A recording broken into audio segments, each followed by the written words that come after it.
Good morning. आज हम देखेंगे ग्रामीण ऋणग्रस्तता।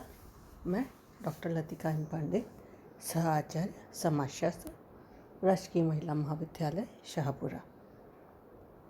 हम सभी जानते हैं कि ग्रामीण क्षेत्रों में ऋणग्रस्तता की जो समस्या है वह बहुत अधिक है।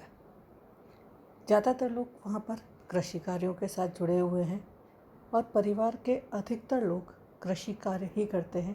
जो आमदनी का मुख्य स्रोत है वहाँ पर वह कृषि ही है। बहुत ही कम जने किसी अन्य दूसरे कार्य के साथ में जुड़े हुए हैं।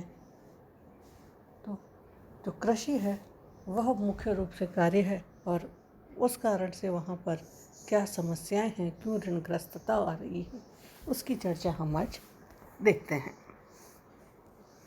सबसे पहले देखें ऋणग्रस्तता से आशय हमारा क्या है। ऋणग्रस्तता का आशय है ऋण से ग्रस्त व्यक्ति के लिए ऋण चुकाने की बाध्यता का होना, अर्थात जो ऋण आपने लिया है उस ऋण को चुकाना जो है वह आपके लिए आवश्यक है।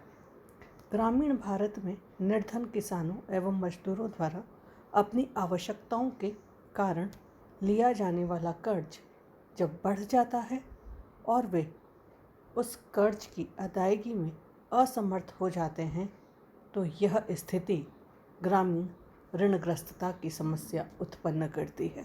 अर्थात जब आप ऋण लेते हैं और वह ऋण धीरे धीरे इतना अधिक हो जाता है कि आप उस ऋण को नहीं चुका पाते हैं तो वह ऋणग्रस्तता की समस्या में परिवर्तित हो जाता है। ग्रामीण ऋणग्रस्तता वस्तुतः हमारी कमज़ोर वित्तीय संरचना की सूचक है, जो यह प्रदर्शित करती है कि हमारी आर्थिक व्यवस्था ज़रूरतमंद किसानों, भूमिहीन एवं कृषक मजदूरों तक पहुंचने में दुर्बल है। भारत में ग्रामीण ऋणग्रस्तता का प्रादुर्भाव जो है उसके बारे में थोड़ा सा हम देखें तो ग्रामीण कृषक एवं मजदूर कृषि कार्य हेतु अथवा अपने परिवार के भरण पोषण, शादी विवाह, बीमारी के इलाज एवं अन्य कार्य हेतु ऋण लेते हैं। अल्प आय, पारिवारिक व्यय इत्यादि के कारण वे इस ऋण को चुकाने में असमर्थ हो जाते हैं तथा उन ऋणों पर ब्याज या सूद बढ़ता चला जाता है। वित्तीय संस्थाओं की जटिल औपचारिकताओं को पूरा न कर पाने एवं समय पर तत्काल ऋण प्राप्त न होने या अन्य किसी कारण से निर्धन किसान और मजदूर निजी सूदखोरों एवं महाजन से कर्ज लेते हैं और इनके द्वारा मनमाना सूद लेने, बेगार कराने या अन्य प्रकार से शोषण किया जाता है और तब यह ऋणग्रस्तता की समस्या पीढ़ी दर पीढ़ी बनी रहती है। अगर हम ऋणग्रस्तता की स्थिति को देखें तो यह स्वतंत्रता पूर्व से ही चली हुई आ रही है और आज भी किसानों के अंतर्गत हम देखें तो ऋणग्रस्तता हमें दिखाई देती है। मुख्य रूप से देखें तो ग्रामीण ऋणग्रस्तता के जो कारण हैं उनकी चर्चा हम देखें तो कम आय जो है वह कृषि के ऊपर आधारित है। बारिश बहुत अच्छी हुई, फसल अच्छी हो गई, लेकिन बम्पर फसल हो गई तो जो दाम है वह कम मिलेंगे, तो जो लागत है कई बार उतना भी मूल्य उनको प्राप्त नहीं हो पाता है। कई बार सूखा पड़ गया तो फसल खराब हो गई, आय प्राप्त नहीं हुई, तो समस्या वहाँ पर रहती है। फिर जो ऋण लेते हैं वह ऋण अनुत्पादक व्यय एवं उपभोग में अपव्यय हो जाता है। कई बार जिस काम के लिए उन्होंने ऋण लिया है उस ऋण को वह उस कार्य में ना खर्च करके दूसरी चीज़ों में, दिखावे की चीज़ों में, शादी ब्याह में, अन्य कार्यों के अंतर्गत ज़रूरत से ज़्यादा खर्च कर देते हैं और ऋणग्रस्तता जो है वह वहाँ पर बढ़ जाती है। कई बार व्यक्ति को पीढ़ी दर पीढ़ी जो है वह ऋणग्रस्तता होती है तो विरासत में ही उसको ऋणग्रस्तता प्राप्त होती है कि उसके पूर्वजों ने जो ऋण लिया हुआ होता है उसको वो ऋण चुकाना है, तो वह विरासत में प्राप्त ऋणग्रस्तता है।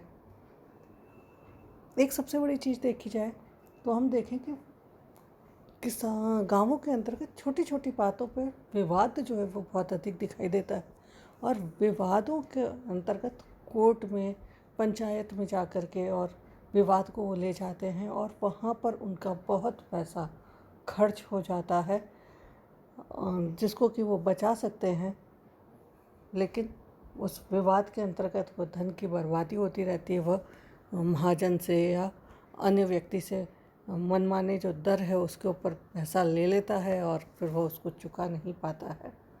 और फिर भारत की जो दुर्बल वित्तीय संस्थाएं हैं वह भी इसके अंतर्गत कुछ हद तक रोल जो है हम कहते हैं वह निभाती है।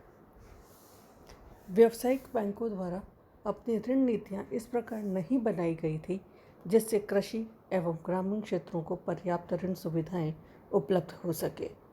अतः इस उद्देश्य की पूर्ति हेतु इन क्षेत्रों में ग्रामीण बैंकों की स्थापना की गई। इनकी ऋण नीतियाँ एवं ऋण योजनाएं कुछ जो है वह निम्न प्रकार की हैं। लघु एवं सीमांत कृषकों एवं कृषि श्रमिकों को ऋण देने के लिए कार्य करती हैं। अनुसूचित जाति, अनुसूचित जनजाति वर्ग के ग्रामीणों को ऋण देती हैं और ग्रामीण कारीगरों एवं लघु व्यवसायों को ऋण देने का कार्य जो है वह ये यहाँ पर करती हैं।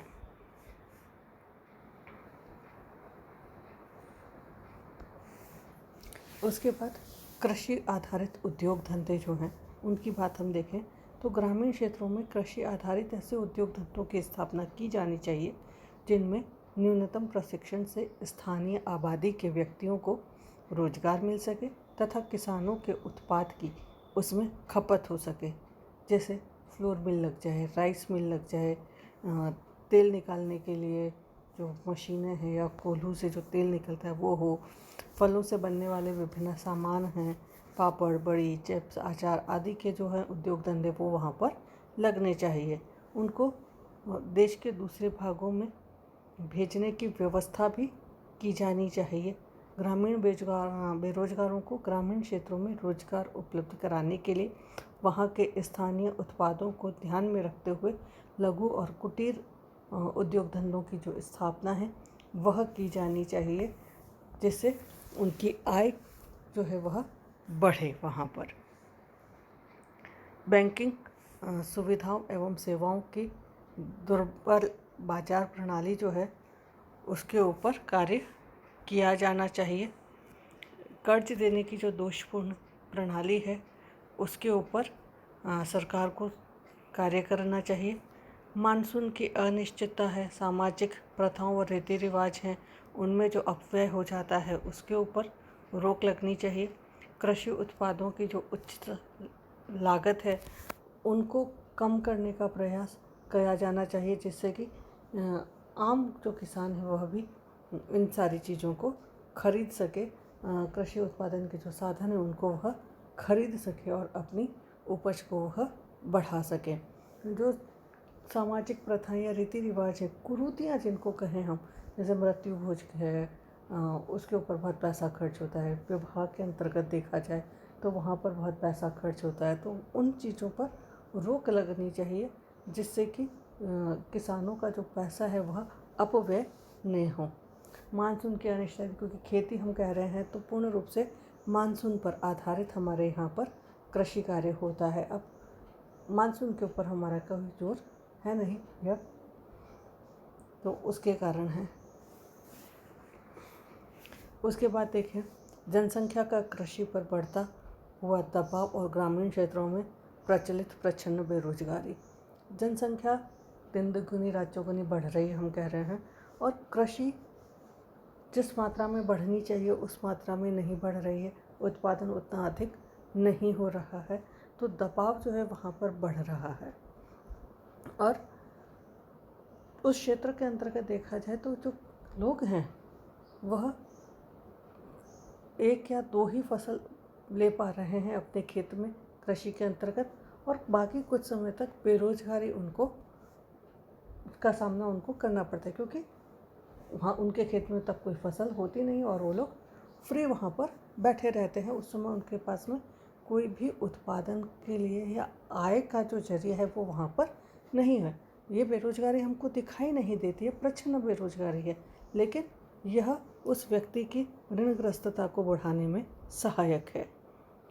ग्रामीण शाखा की जो व्यवस्थाएं हैं वह दोषपूर्ण व्यवस्थाएं हैं। व्यक्ति को ऋण कितना लेना है, क्या लेना है, तो बैंक से भी उसको ऋण लेना है तो उसको पहले कुछ गारंटर चाहिए या कोई चीज़ गिरवी रखनी होगी उसको, तब जा कर के उसको मिलेगा। तो बहुत सारी समस्याएं जो है वो उसके सामने आती है। जो हमारी तकनीकी व्यवस्था है कृषि से संबंधित, वो बहुत उन्नत प्रकार की नहीं है। उर्वरक हैं, रासायनिक उर्वरकों का प्रयोग करके लोग उत्पादन को बढ़ा रहे हैं, लेकिन उसके कारण उनकी ज़मीन जो है उसको नुकसान पहुंच रहा है। बीजें जो हैं वो नए नए तैयार हो रहे हैं, रिसर्च हो रही है, लेकिन उसका लाभ जो सामान्य किसान है उस सामान्य किसान तक उसका लाभ नहीं पहुंच पा रहा है। उन उन्नत बीजों का जो उपयोग है वह बड़े किसान जो है वो कर पा रहे हैं, या सरकारी योजनाएं जो चल रही हैं उन योजनाओं का लाभ जो है वह कुछ किसान ही ले पा रहे हैं। भारत की दोषपूर्ण भूसंधारण व्यवस्था, जो व्यवस्थाएं हैं, किसी व्यक्ति के पास बहुत सारी ज़मीन है और किसी व्यक्ति के पास में बिल्कुल ज़मीन नहीं है और वो उस पर कार्य कर रहा है, तो ये जो स्थिति है वह बहुत अधिक है। जिस व्यक्ति के पास बहुत सारी ज़मीन है और उसके परिवार के अंदर उसकी देखभाल करने वाला स्वयं खुद कार्य उसके ऊपर वह नहीं कर रहा है, और दूसरी तरफ वह व्यक्ति है जहाँ पर परिवार में 10 जने हैं और काम करना है, लेकिन वह उसके पास कोई सी प्रकार की ज़मीन नहीं है। तो इस प्रकार की समस्याएं जो है वो यहाँ पर देखी जा सकती है।